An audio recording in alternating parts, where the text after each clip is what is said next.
Hey everyone, welcome to another episode of Take Back My Brain. Today we're going to be exploring leaky gut, or otherwise known as intestinal permeability. So I hope you have enjoyed this series on gut health because it's vitally important that we heal our gut if we want to heal our brain, and we have to calm down that brain in order to heal the gut. So I am thoroughly enjoying this series. We have a few more videos to go yet, and then there's always the opportunity to join the Calm Mom community at the end, and then we have a few surprises as well coming up. So stay tuned for maybe a cookbook in the process. I don't know, but let's dive into leaky gut. So how many of you out there have heard of leaky gut, right? So probably a lot of you are raising your hand. Do you really know what it is though? So does everybody have leaky gut? What's going on here? Why are the guts of Americans so much worse than, say, Europeans or Asians or those types of things? So let's dive into leaky gut. So what is leaky gut? We have what's called an intestinal lining that runs throughout our digestive system, and it's called semi-permeable. And so I want you to think of semi-permeability as if you're straining something through, say, a cheesecloth.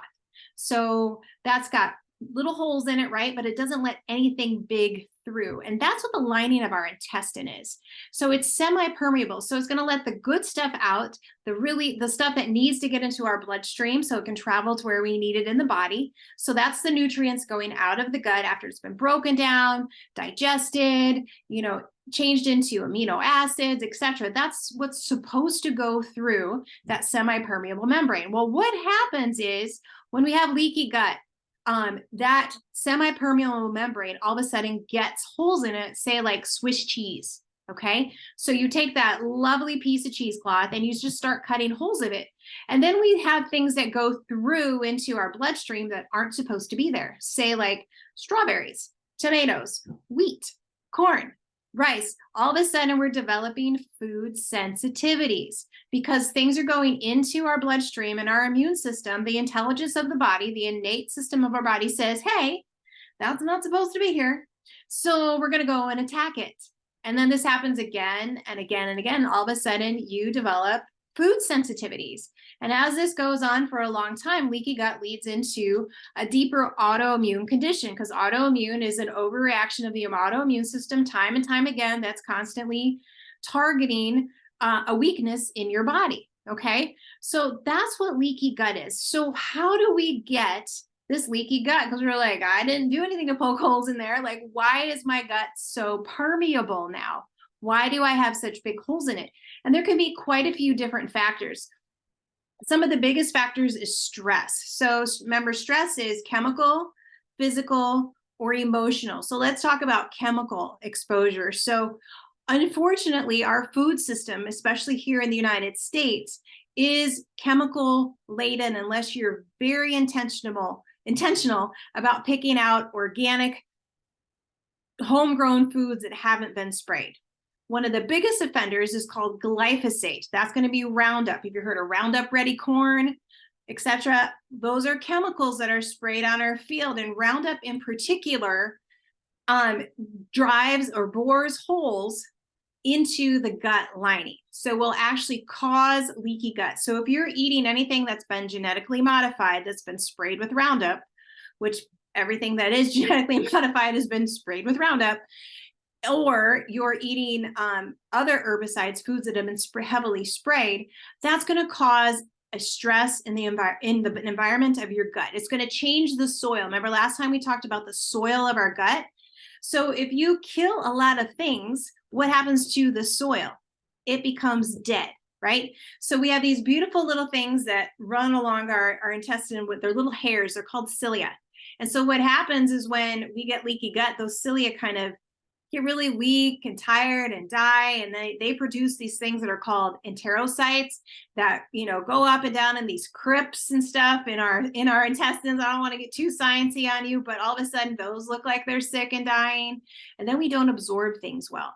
So that's a chemical stress on the body. So what's important to do is to clean out the chemicals. It can also be chemicals that you're not ingesting, but that you're putting on your body. So that's going to be shampoo, conditioner, lotions, scented candles, plug-in air fresheners, your cleaning supplies, all of these things, when we create this toxic overload, this chemical toxic overload in our body, it affects our gut.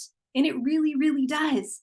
Like, you have to clean up your environment. You have to clean up the toxins in order for your body to heal. It's just that important, right? Because our skin is our biggest organ and it absorbs everything that it comes in contact to.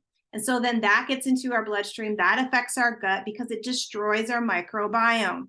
And we talked about the microbiome. We have a really great podcast coming up with Mike Reese, who talks about the microbiome. So stay tuned for that. But it's really important to clean up those chemicals. So that's a chemical stressor. A physical stressor can, be the type of food that we're eating. Maybe we're sensitive to it and we haven't taken that out. Another stressor that can cause leaky gut is you got in a car accident. Okay. You had a trauma to your body that automatically just opens up the membranes in our body, even in our brain. So leaky gut usually means we have leaky brain. So nutrients are affecting our brain the way they're not supposed to as well. If you've had a concussion, that is a trauma on the body that can cause leaky gut. Again, leaky brain, leaky gut. You may have fallen and broken your arm. You may have had something, random happen to you. Maybe, a surgery. A surgery can cause leaky gut.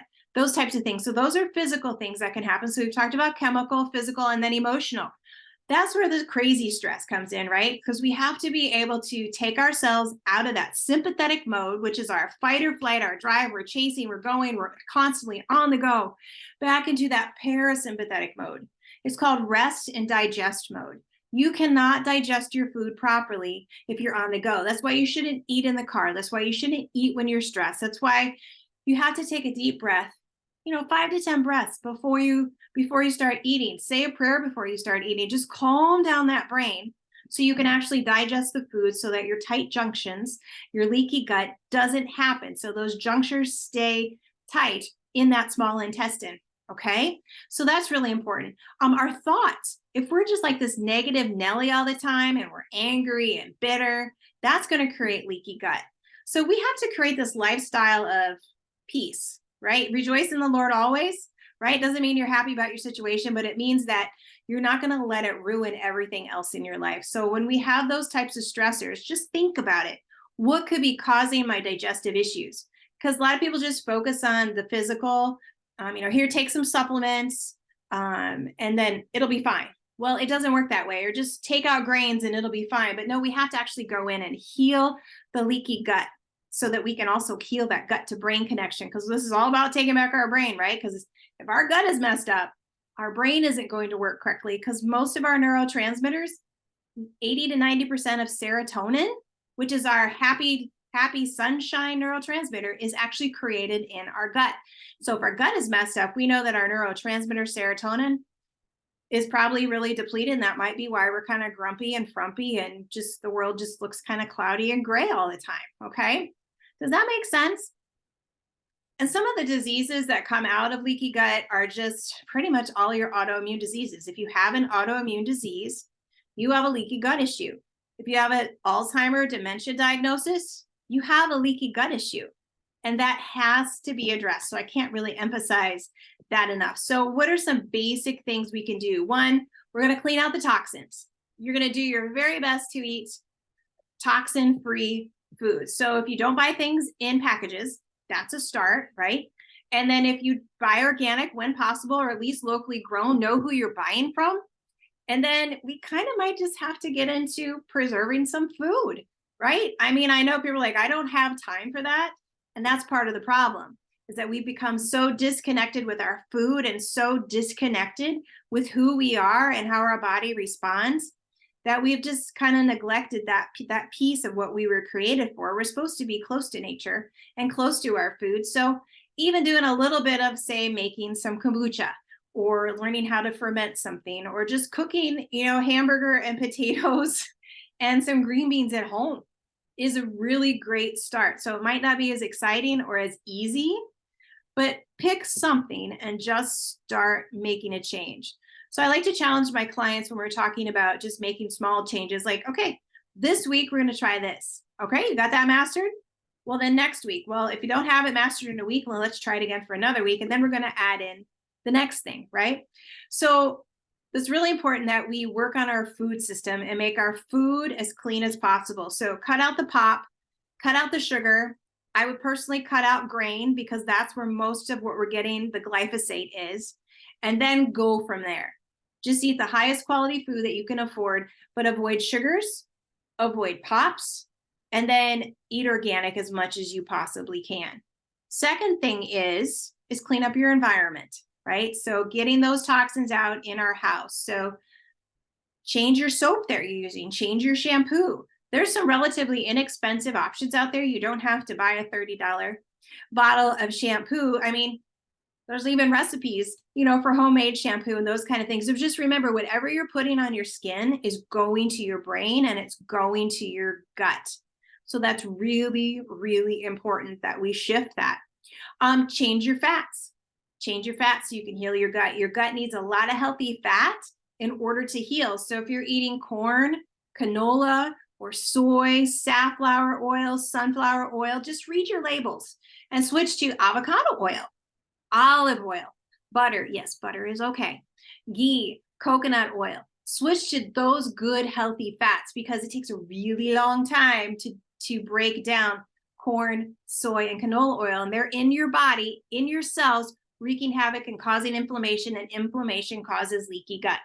So change your oils and then eat a wide variety of foods.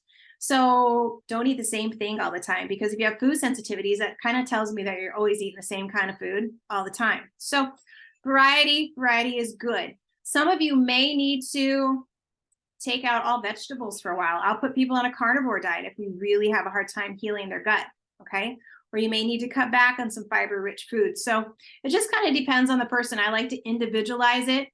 Some basic supplementation that you can use is to start incorporating fermented foods. That's pretty exciting. Either you can make them yourself, or a lot of grocery stores have at least 1 or 2 fermented foods in them now. So you're going to go to the refrigerator section. Usually it's by the vegetables. A lot of times they'll have a sauerkraut and some pickles, maybe some kimchi. I've noticed in some stores around here, they even have like a carrot mix of some sort and some beets and those kind of things. And if you are following me on my social media, you will see me making some fermented foods in the next couple of weeks as well. I'm also going to host a fermented food making shop here locally. So if you're local, watch out for that, because there'll be an advertisement for you to join in on that class and learn how to make some fermented foods. And then I'm also going to be, I'm so excited, publishing a fermented foods cookbook. So if you're up for trying your own, those are great resources for you, or you can try to buy them in the store. Yogurts, kefir, make sure they're grass-fed, they're at least organic, because remember, we want to reduce the toxic load that's going on in our body. There's also really high quality probiotic supplements that you can use. One of my favorite ones out there is called Megaspore. That link is going to be down in the show notes for you, so you can click on that and find that. And then a gut supplement that I love to use that actually seals those tight junctions, and it blocks glyphosate from entering the bloodstream in the body. And that supplement is called Ion. It was designed by Zach Bush, and that link will also be here in the show notes for you. So those are 2 fantastic options to start with. So if you're looking for 2 things to start with, or even just one, just pick one of those to start with, okay? That's going to help you to heal and seal that leaky gut. So if you want to dive a little bit further, then I would work on some like food sensitivities and, send me a message, ask me, hey, how do I find out if I have leaky gut? Because I do testing. So we do food sensitivity testing, we do leaky gut testing. Sometimes we'll do some stool testing to see how well you're digesting your food, because oftentimes there's a lot more going on than we really think there is. But leaky gut is honestly a serious issue, and it shouldn't be taken lightly. I know there's kind of like the buzz going on right now, like everybody has leaky gut. Well, there are a lot of people who have autoimmune conditions, a lot of people have anxiety and depression, and guess what? Leaky gut is part of that. So that is something that we have to digest. So remember, start with the brain and end with the brain, right? So we start neck up. So we balance the brain so that you can make the food choices, the changes that need to be done. And then we go to the gut. So Then we start working on the leaky gut. And I like to do those two things hand in hand because that can make profound changes for people. So our guts are really messed up in this country. So anyway, not to discourage you, but to know that there is hope. So leaky gut is a real thing and it can be overturned.